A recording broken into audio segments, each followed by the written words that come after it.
Welcome to BWTV, I'm Anthony Radford. Well, September 7's a date. The federal election's finally here. Locally, Lisa Chesters is expected to win. Her own polling has her at about 5%, so I guess Bendigo's is hers to lose. Given it's campaign time, we've decided to take a look at both major candidates and their parties. We thought we'd take a bit of a critical look, an analytical look, sort of kick the tyres of both candidates and see how they're faring. Greg Bickley, welcome to BWTV. Great to be here. What are your priorities for the coming election? Look, for the seat of Bendigo, we're certainly keen to see some of the priorities that local government and that some of the stakeholders have raised as things that are important to them. So in terms of Bendigo itself, the Kangaroo Flat Aquatic Centre is a project that's been identified by the community. It started with the Kangaroo Flat Community Enterprise under the chairmanship of Alan Besley, and that is a project that's come up from community through consultation with school groups, community groups, local businesses, and that was identified as a number one priority. And now the City of Greater Bendigo have identified that as their number one priority. So that is something that I think needs to come to fruition. Obviously, there's some others. There's been talk of the Calder Freeway, obviously broadband. What's your take on that? Yeah, the Calder Freeway, I think that the Coalition has a very strong record of investing in upgrades to the Calder and to infrastructure and roads generally. So I know how important it is. I've lived and worked here all my life. I've travelled that road as a truck driver, at all hours of the day and night, and now with a young family, whenever we can get to go to Melbourne. So I understand the need to finish the Calder, and I know the history of the Calder and the stories that have been built up that you yourself have run and that have been run by other media outlets, and the importance of that as a connection for the whole of this electorate. So I'm very aware of the need to finish the Calder, and that's something that we've been banging on about fairly solidly for many years. As we move further south in the electorate, the need for accommodation respite care at Castlemaine through the Massag Group, the Mount Alexander Shire Accommodation Respite Group, we see that as a project that is worthy of funding. There again, it's a project that's come up from the community, and the local Lions Club down there have put in nearly $250,000 to kick that project off.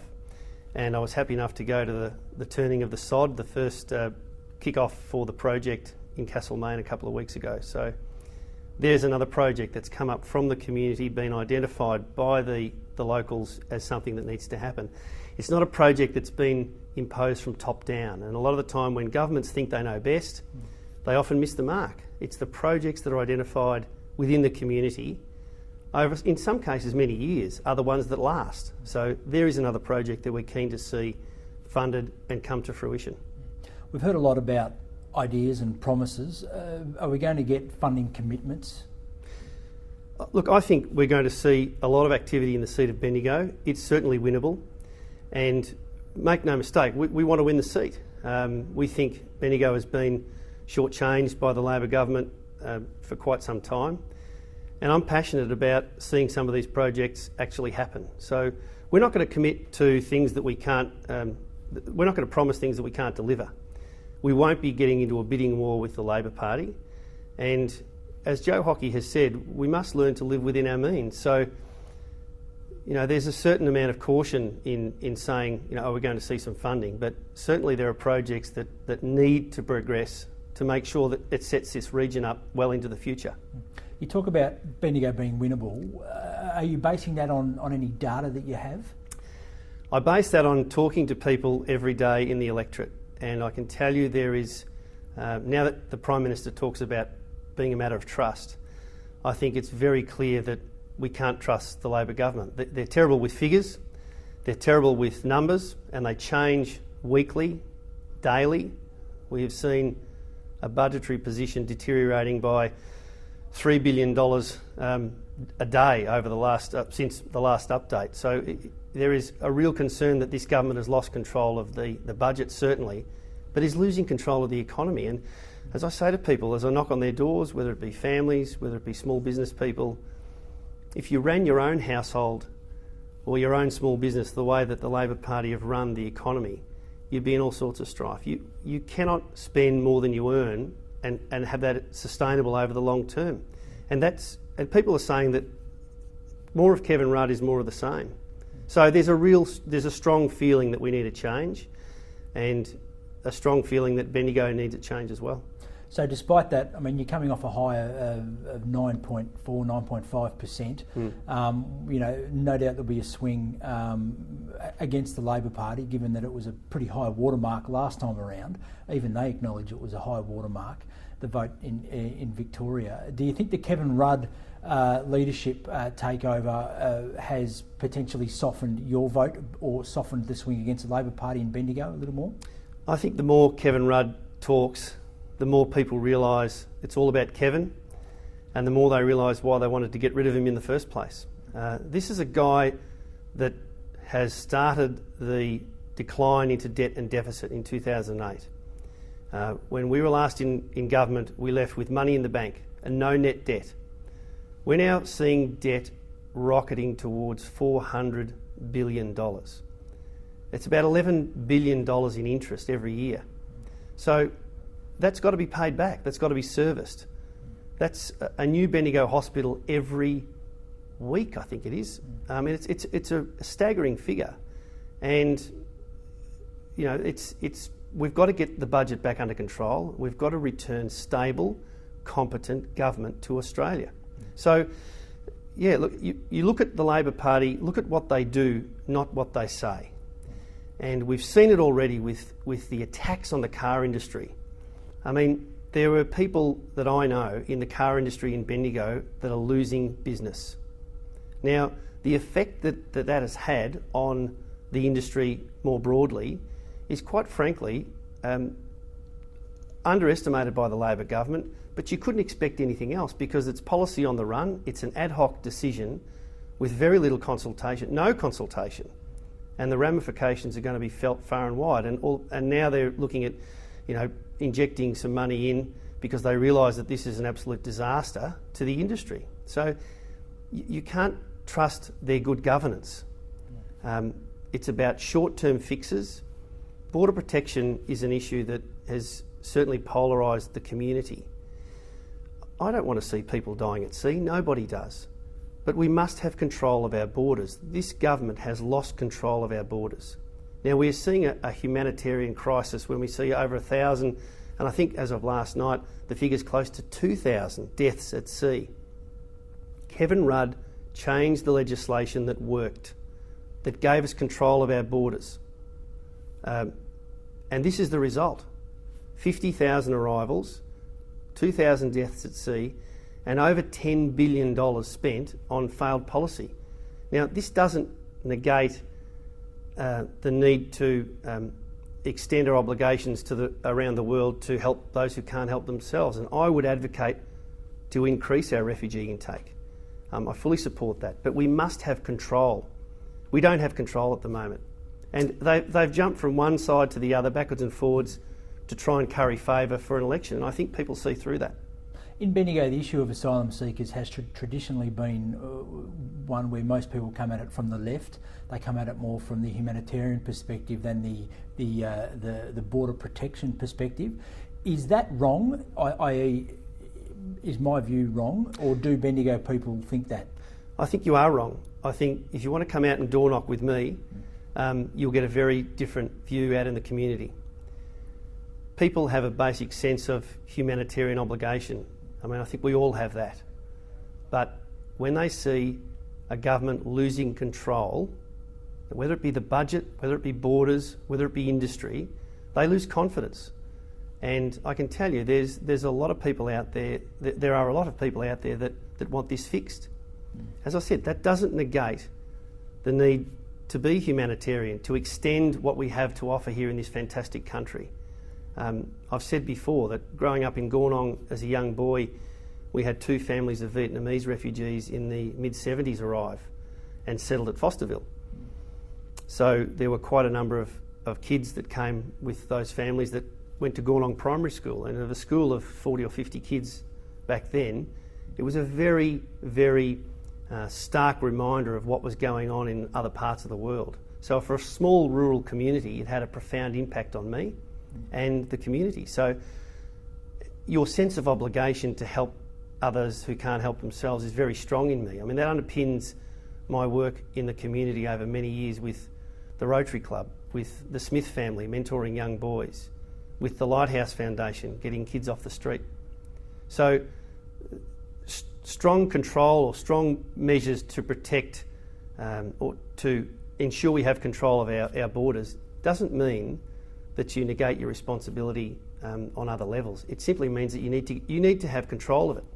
And hopefully, I want to see people that have been sitting in the camps for 10, 15, 20 years. You know, there's some families that have been second generation born in camps around the world. I want to get them out of there.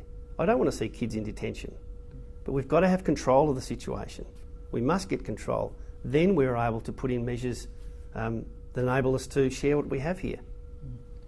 The NBN is an issue that has been, the Labor Party has publicised, I guess. You've seen the letterbox drops. What's the feeling that the Liberal Party plan is fibre to the node and then copper to the home. Obviously, from a house perspective, that might be enough. What is the electorate saying about that, given that the Labor Party's plan seems to be more expansive in that regard? Without getting into a technical argument about the NBN, we have said that, particularly in greenfield sites or areas where there would be high commercial demand, we would certainly look at laying fibre to the premise, fibre to the building. In terms of residential applications, the fallacy about this $5,000 connection fee that the Labor Party are talking about is quite frankly false. We've talked about running fibre to the node, fibre to the cabinet at the end of the street. Then you would use various improving and evolving technologies, as they are in Germany, as they are in Europe, in the UK, to enable connection to the home. Now, yes, it's over copper for that last section. That doesn't mean that we won't get up to 5-6 times the current speed that residential users enjoy. From the exchange to the node, you would arguably replace that with fibre. So it's that last, and within, I'm not sure what the actual figure is, within a few hundred metres of the node, with the existing copper infrastructure, you'll get the installation faster. We've promised that every Australian will have access to higher speed broadband by 2016. You will get those higher speeds with that last section being copper, but it's not a religious argument about we must have fibre into the wall of our home. Otherwise, it's not, we're going to be left behind. That's ridiculous. And this $5,000 figure is wrong. Arguably, from what I've seen, and look, I'm no expert at this. Malcolm Turnbull lives and breathes this stuff. What we are proposing is much higher speeds than what is currently available, and I'm led to believe more than adequate for the majority of residential users. Now, of course, a fibre to the home system will provide fibre for the whole of the service, but you've got to look at the cost. With a system now proposed by the Labor Party with no budget, it's like getting a builder to go and build you a house and say, don't give me a quote, just start building and send me a bill every month. We're looking at over $90 billion, and at the rate of current completion, decades before it's finished. What about hospitals, schools? I mean, you look at Eagle Hawk, for example. Under the NBN, they won't be, they're nowhere to be seen. Will you run a fibre optic cable to Eagle Hawk Secondary School? Look, I'm waiting for the plan from Malcolm Turnbull to be released. I mean, I'm not sure whether there's identifying specific areas at this stage, but what I can say is that we've said every Australian will get connection to high-speed broadband by 2016, so you'll get it earlier. Your plans will be cheaper, and it'll be more affordable for the country. So it makes sense to run fibre to individual premises or businesses where there is demand. And so you look at the CBD of Bendigo, for example, or the main business section of Eagle Hawk, for example. I would think that they would have fibre to those areas. I don't know, because it hasn't been finalised yet. Right. But what we have said is that any contracts that have been entered into, we will honour. Right. Your campaign is centred, or labelled, I guess, real local seems to be the phrase which is getting the most publicity. Some of it negative, it has to be said, and it's been in some sectors heavily criticised as nasty, as wedge, as personality politics. What do you say to that? Well, that's coming from the Labor Party, and that's what you would expect. I want people to understand who I am, where I've come from and what I stand for, and I think people have a right to know what their elected representatives stand for, what is important to them. I'm not a union official being sent in here to make up the numbers. I've lived and worked here all my life. Our lives are invested in this electorate. I've run businesses out of this electorate across the country. I've worked as an interstate truck driver, as I said, driving up and down the Calder before all the bypasses went in. I've worked as a night shift forklift driver, as a labourer on the railways. I've been around the electorate in a lot of different capacities most of my life. And raising a family here, my wife and her family being brought up in the electorate, you develop an understanding of the history of the place, what is important to families, small businesses, and the history over time of what's evolved. So you understand where Bendigo is now, where it wants to be. I mean, that's why we started talking about things like Lake Epilock. I remember as a kid going out to the Brolga Hotel for tea and playing at the lake, and Leisha's parents actually worked there. I think her mother was a cleaner out there and her father worked behind the bar. There are people that have moved to Bendigo to enjoy this fantastic lifestyle that we've got in the last 5 or 10 years that arguably wouldn't even know Lake Epilock exists.